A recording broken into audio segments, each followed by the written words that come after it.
All right, let's start part 3 by just checking a quick check.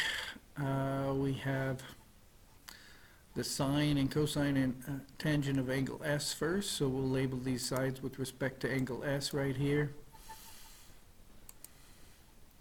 Of course, this side would be the hypotenuse opposite that right angle. The side opposite angle AS over here is side ME. And the adjacent side is the last one here. So here they are labeled with respect to angle S, and we can do our fractions. Sine opposite, which is 3 in this problem, and over the hypotenuse, which is 5. The cosine of angle S is the side adjacent, which is 4 over the hypotenuse, 5. And the tangent opposite, 3, and adjacent over adjacent is 4. Now we go to angle E. Going to do the sine of angle E, so let's relabel these with respect to angle E. What happens is the opposite and adjacent switch places. Opposite angle E is this side over here now, which used to be adjacent for the other angle. Hypotenuse stays the hypotenuse. Now we've got them moved around with respect to angle E. We can find the sine of angle E now. The side opposite angle E is 4. Hypotenuse is 5. The cosine is what? Adjacent, which is 3 over the hypotenuse, which is 5. And then tangent, opposite over adjacent, 4 over 3. Again, you can, until you learn these, I've got them on that bathroom door up there. You got your angles there to tell you what the sine is, cosine and tangent. Next, we look at something very simple but important.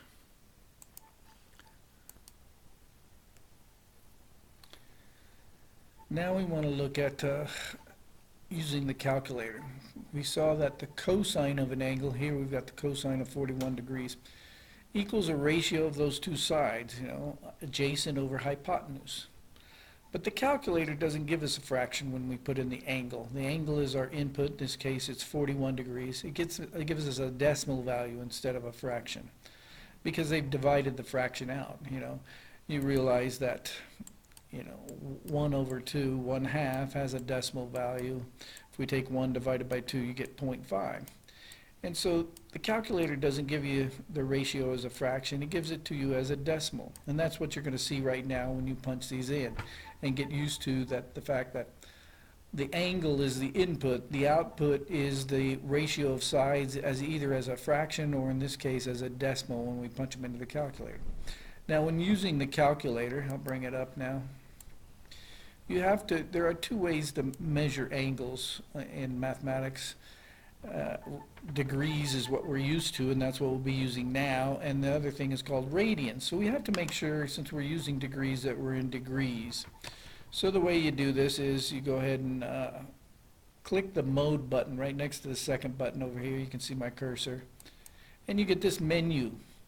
You can see the third thing down, there's radians and degrees. Mine is highlighted in degrees. If I wanted to put it back in radians, which I don't, but I'm going to go ahead and do it. You go down there, get on it while it's blinking, and hit the enter button. And now this radians is highlighted. But again, we want them in degrees, so make sure your degrees are highlighted. You get on it, hit the enter button, and now it's in degrees. Double check it. I'll go ahead and hit a mode again, and you can see degrees are in black here. So now that I'm in degree mode, I just hit the second quit button to get back to the main menu. I'm going to find the cosine. Cosine and sine, cosine and tangent are kind of right here in the middle. So we want the cosine of 41 degrees. So we hit cosine button, hit 41. We are in degrees, so we hit enter. And you get this big long decimal number. They usually have 4 decimal places to the right and round it to it. So remember, when you're rounding, here I look at the fourth one is a 7. To round, you look at the next one. If the next number is 5 or more, I'm going to add 1 to that 7 and make it an 8. Okay, but it's not. It's a 0. You need to practice this with your calculator. So we have 0.7547. Okay. You might want to pause this video to check your rounding skills, and we'll check those answers in a minute. Okay, punch the rest of these in instead of just copying what I got here. Punch it into your calculator, write it down, and then check it. Okay, go ahead and pause the video for a second. All right, hopefully you pause the video and you can check these answers. The tangent of 23 degrees rounds to 0.4245. The sine of 78 degrees is 0.9781. And the sine of 53 degrees, 0.7986. Make your decimal points big enough so I can see them, okay? And that's that. Next. We're skipping example 3 right now, okay? We're going to do it in a later lesson. So let's go to example 4 and do that one. Here's where we start writing trig equations to solve for these missing sides. All right, we're going to go through the steps, and later you're going to write about these steps and describe them in your own words, okay? So it gets into your mind that much better. So keep in mind you're going to be writing about this. You can write this down. So we're going to be solving for this side x using a trig equation. A trig equation has one of the trig functions like sine, cosine, or tangent.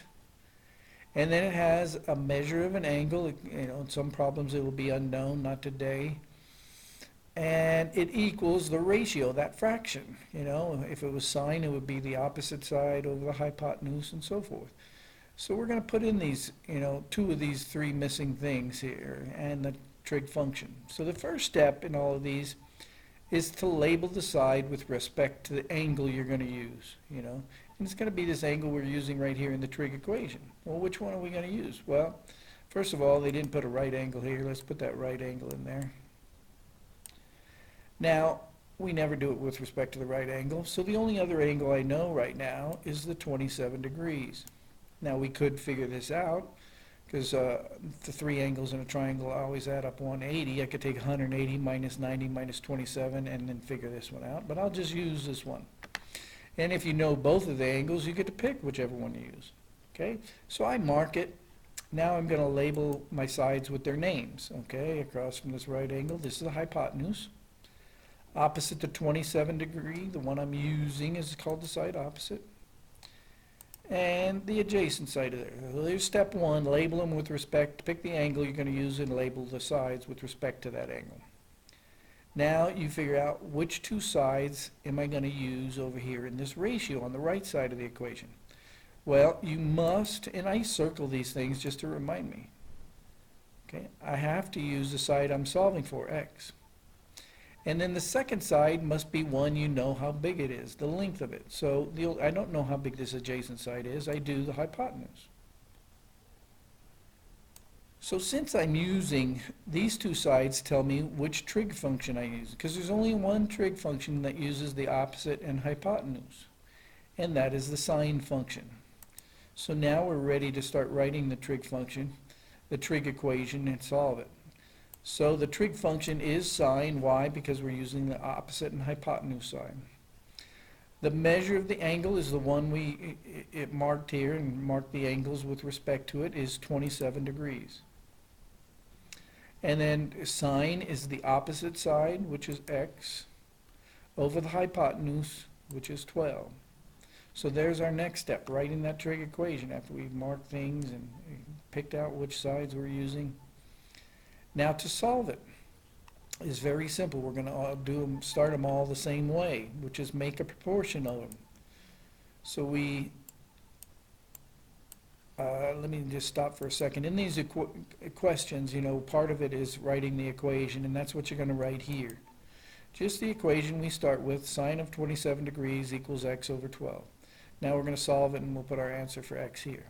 But I'm going to do my work over here. I don't want this work done on this, where this equation blank is. Do it somewhere else. So the first step is to make this a fraction. So anything you can put over 1 like this, and now it's a fraction. Didn't change its value or anything. Because when you have a proportion, one fraction equals another. Oops, I forgot to put the opposite and hypotenuse links here. Let's do that. Sorry about that. Side opposite, oh I did, x. And over the hypotenuse was 12. So now we've got it set up as a proportion. We cross multiply. I always take the x, this is one of the cross products, I use x first. So since x is on top, it gets multiplied by the bottom and the other one. So x times 1 is just x. Now when we multiply a number or a variable times a trig function, you got to get used to the number goes in front of it. So this is 12 times the sine of 27 degrees, which is written like this. Now this is ready to put in the calculator. How do I know? Because x is all by itself over here. What does it equal this? And the only way you figure out what this is to put it in your calculator. Just like this, 12 sine of 27 degrees. You never want the 12 on this side.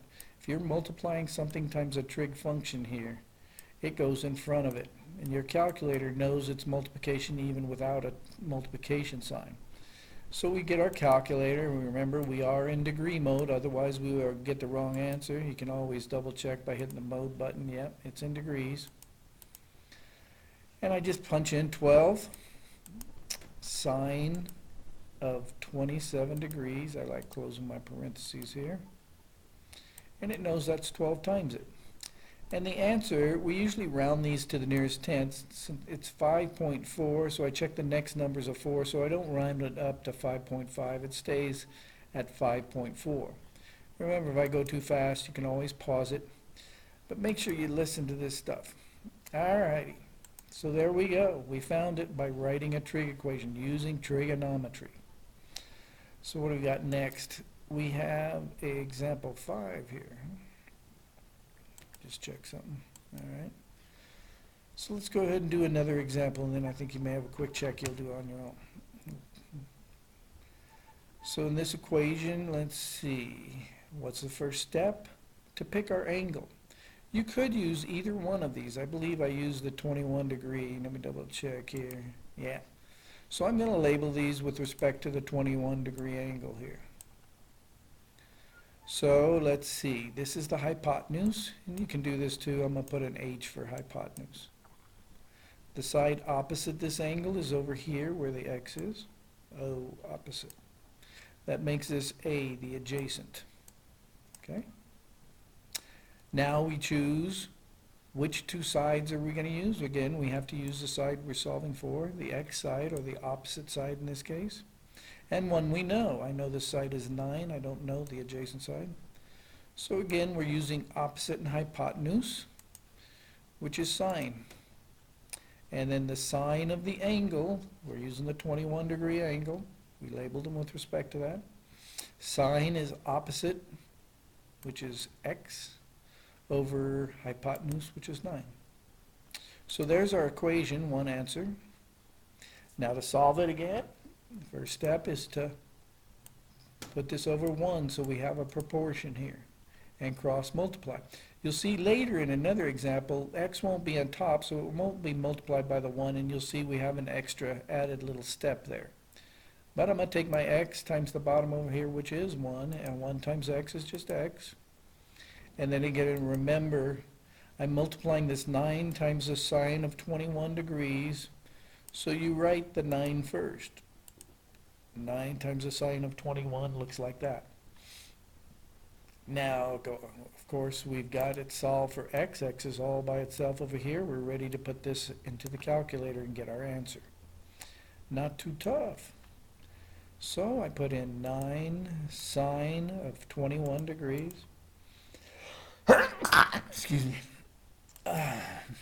And round to the nearest tenth. I got 3.2. After that 2 is another 2, so I'm not going to round it up. It's going to stay at 3.2.